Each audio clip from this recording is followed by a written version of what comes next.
انہوں نے حکومت کی تھی 300 سال، خاندانی سلسلہ 300 سال ملک حجاز پر انہوں نے حکومت تھی، تو کتنی دولت ہوگی ان کے پاس بتاؤ۔ وہ ختم ہونے کے بعد بنو امیہ کا ایک دور آیا۔ یہ عجیب تاریخ ہے اسلام کی۔ بنو امیہ کے دور میں بھی بڑی بڑی شہزادیاں سب تھیں۔ اس دور میں ایک شہزادی اپنی سہیلیوں کے ساتھ بیٹھی ہے، اپنے گھر میں محل میں بیٹھی ہے۔ دروازہ کھٹکھٹانے کی آواز آئی۔ جا کر شہزادی نے کہا سہیلی سے، کوئی عورت دروازہ کھٹکھٹا رہی ہے اور آواز دے رہی ہے کہ میں مجبور ہوں، غریب ہوں، کوئی کچھ دے دو، میری ضرورت پوری کر دو۔ کسی نے جا کے دروازہ کھولا تو بہت بہترین عورت کھڑی ہے۔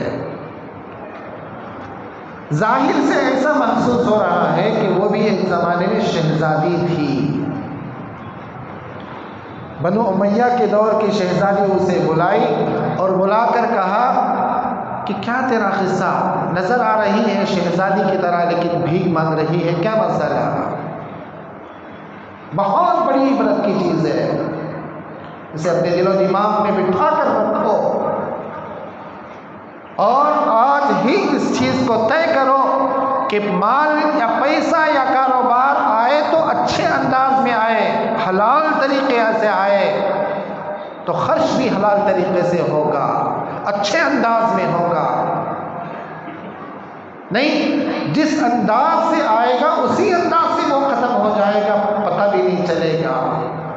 ہمارے اس ملک کا ایک سلسلہ ہے، شام کا فقیر صبح میں غریب ہو جاتا ہے، صبح کا فقیر شام میں غریب ہو جاتا ہے۔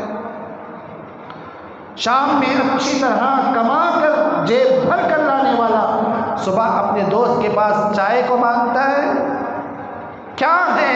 اللہ کا حکم ادا نہیں ہوتا، یا نہیں تو اپنے مال کا حق ادا نہیں کرتا، یا اپنے مال کو جس طرح سے اس کے دل و دماغ میں آتا ہے اس طرح سے وہ اڑاتا چلا جاتا ہے، تو انجام یہ ہوتا ہے کہ پریشانیاں، مصیبتیں، بیماریاں۔ شہزادی کو بلا کر بیچ میں بٹھایا گیا اور پوچھا تمہارا دکھڑا کیا ہے؟ تو اس نے بتایا کہ میں خلافت بنو عباسیہ کے دور کے ایک بادشاہ کی بیٹی ہوں۔ بادشاہ کی بیٹی رہی تو کتنی دولت رہنا اس کے پاس۔ باپ یہ سمجھتا ہے کہ میں پوری جوانی مال کو اس لیے جمایا کہ اپنے بچوں پر خرچ کروں۔ خرچ کرو، ناجائز حرام نہیں ہے، لیکن اپنی زندگی کے خرچ کے انداز کو اور زندگی گزارنے کے انداز کو صحیح رکھو گے تو اس دولت کا فائدہ اولاد کو ضرور ہوتا ہے۔ انداز اچھا نہیں ہے تو تمہاری وہ دولت تمہاری اولاد دیکھتی بھی نہیں۔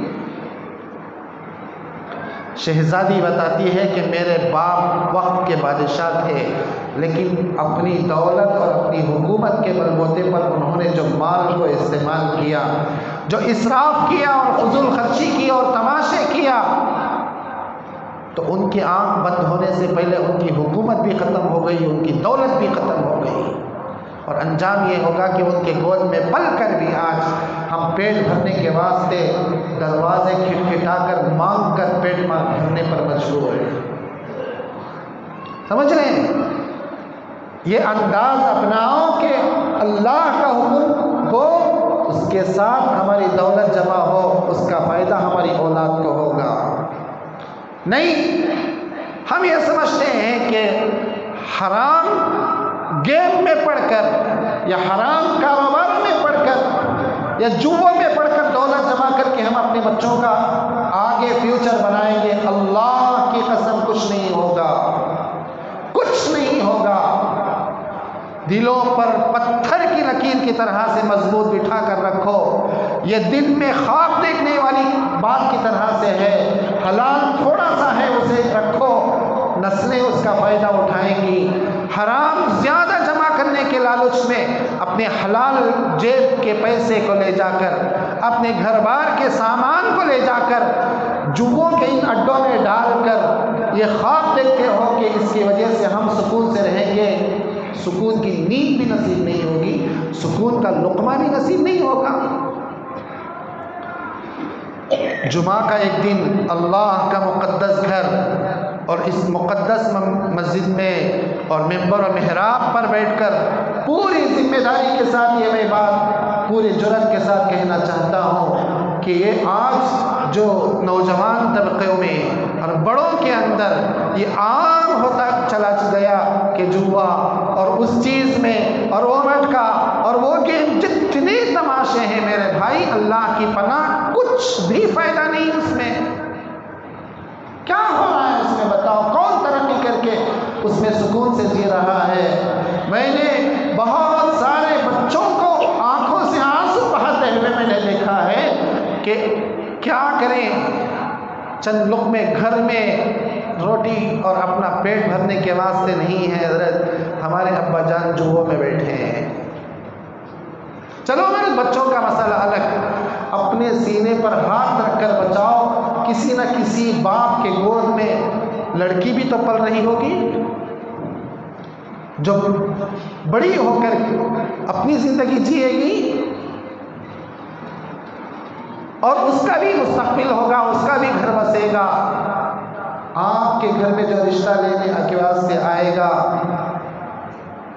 بچی کو دیکھنے سے پہلے ماں کو دیکھے گا، باپ کو دیکھے گا، باپ کی کمائی دیکھے گا، ماں کے اخلاق دیکھے گا، اسے پتہ چلے گا کہ آپ کی کمائی اور آپ کی آمدنی اور آپ کا انکم اس انداز کا ہے تو آپ کی بچی کا ہاتھ پکڑے گا۔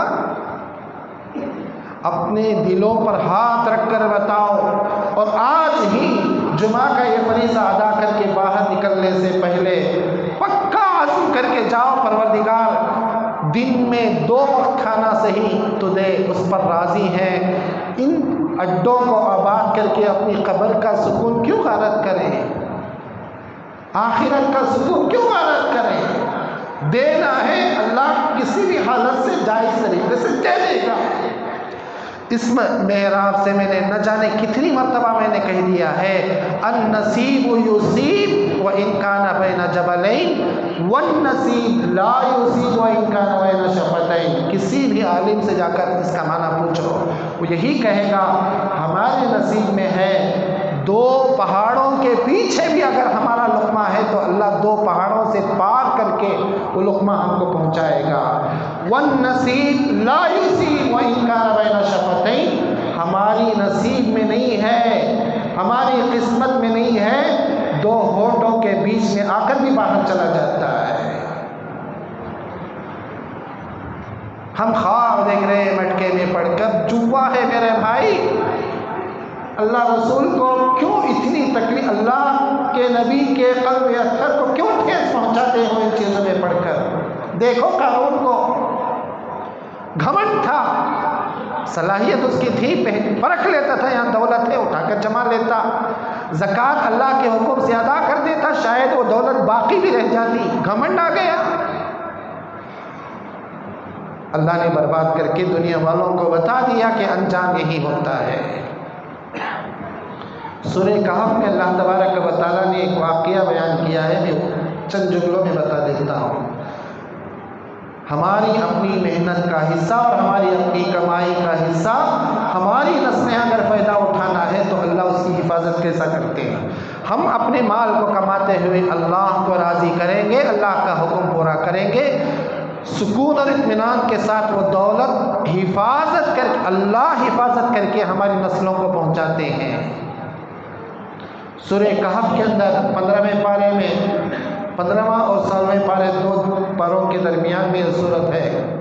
حافظ صاحبان کو پوچھو آپ، 110 آیتیں ہیں اس صورت میں۔ اس سورے کے درمیان میں اللہ نے ایک واقعہ بیان کیا ہے۔ حضرت خضر اور حضرت موسیٰ کا سفر ہو رہا تھا، علمی سفر، بہت لمبا سفر ہو۔